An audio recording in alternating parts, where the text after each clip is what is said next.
कातिल साया, एक ऐसा साया जो इतना ज़्यादा खौफनाक, इतना ज़्यादा खतरनाक होगा कि पूरे गांव को कब्रिस्तान बना देगा। एक ऐसी बुरी आत्मा जिसने पूरे गांव को कब्रिस्तान बना दिया। गांव की सिर्फ एक गलती से वो पूरा गांव तहस नहस हो गया। आप लोगों ने ब्लडी मैरी की कहानी तो सुनी ही होगी कि रात के 3 बजे अगर आप मिरर के सामने मोमबत्ती जला के उसको 3 बार पुकारोगे तो वो आ जाएगी, प्रकट हो जाएगी। काफ़ी लोगों ने इसको ट्राई करा, तो कुछ लोग इसको रियल मानते हैं और कुछ लोग इस चीज़ पर विश्वास नहीं करते हैं। तो इस ब्लडी मैरी का हादसा होने के बाद कुछ टाइम बाद उस गांव में एक और हरकत होती है। तो उस गांव में एक लड़की थी। वो लड़की दिन भर घूमती रहती थी, बाहर घूमती थी, रात के 12-12 बजे आती थी। तो उसको देखकर सारे बच्चे और सारे बड़े लोग भी उसको देखा दाखी करते हैं। वो भी जैसा करती वैसा वो करते। तो गांव वालों को ये बात अच्छी नहीं लगी। वो सब आपस में मिल के कहते हैं कि इस लड़की की वजह से हमारे बच्चे भी बिगड़ रहे हैं। तो उन गाँव वालों ने उस लड़की को मारने का एक प्लान बनाया और रात के 2 बजते ही उसके छोटे से घर, छोटी सी झोपड़ी को आग लगा दिया। वो लड़की चिल्लाती रही, गिड़गिड़ाती रही और आखिरी में एक ऐसी खौफनाक आवाज़, एक ऐसी चीज़ उसने बोल दी कि पूरे गांव वाले घबरा गए। तो उस लड़की ने उन गांव वालों से कहा कि मैं तुमको नहीं छोड़ूंगी।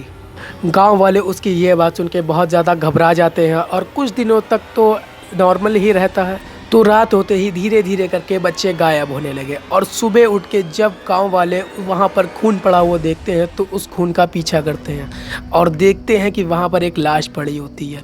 लाश ऐसी मारी गई थी कि ऐसा लग रहा था कि किसी जानवर ने उसको कच्चा चबा लिया हो। गांव वाले देख के बहुत ही ज़्यादा डर जाते हैं कि इसको किसने मारा। तो धीरे धीरे करके हर दिन एक बच्चा और एक मर्द औरत, हर दिन एक लोग गायब होता जा रहा था। धीरे धीरे करके इतने बच्चे और इतने लोग गायब होते रहे कि उस गांव में इतनी लाशें हो गई कि लोग ने उससे उस गांव को कब्रिस्तान बना दिया।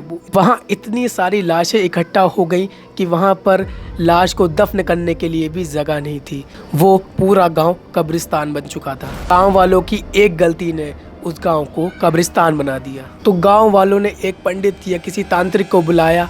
तो उन्होंने कहा कि आप लोगों ने किसी की हत्या की है तो वो आत्मा उस चीज़ का बदला ले रही है और ये कातिल साया पूरे गांव के ऊपर है। तो उन गाँव ने धीरे धीरे करके उस गांव को खाली करना चालू कर दिया और धीरे धीरे करके जो भी बच रहा था, हर दिन एक लाश मिलती ही थी। तो वो गांव धीरे धीरे करके खाली होता रहा और वहाँ इतनी सारी लाशें हो गई कि वहाँ पर एक टाइम पर एक भी व्यक्ति नहीं था। और जब भी वहाँ पर कोई भी जाता है या कोई भी बाहर से आदमी वहाँ पर जाता है तो अगले दिन वो वहाँ नहीं होता है और वही लाश बन के वहीं पर दफन हो जाता है। कहा जाता है कि आज भी अगर कोई उस गांव में जाता है तो रात में वो मारा जाता है और सुबह तक उसकी लाश वहीं पड़ी रहती है और लाश बन के उसको चील कौवे नोच के खा जाते हैं। एक ऐसी गांव वालों की गलती जिसके कारण वो बेचारा गांव कब्रिस्तान बन गया। वीडियो अच्छी लगी हो तो वीडियो को लाइक करना मत भूलिएगा और मैं ऐसी रियल स्टोरी लाता रहूँगा, तो इस चैनल को सब्सक्राइब ज़रूर से कर लीजिएगा। तब तक के लिए बाय।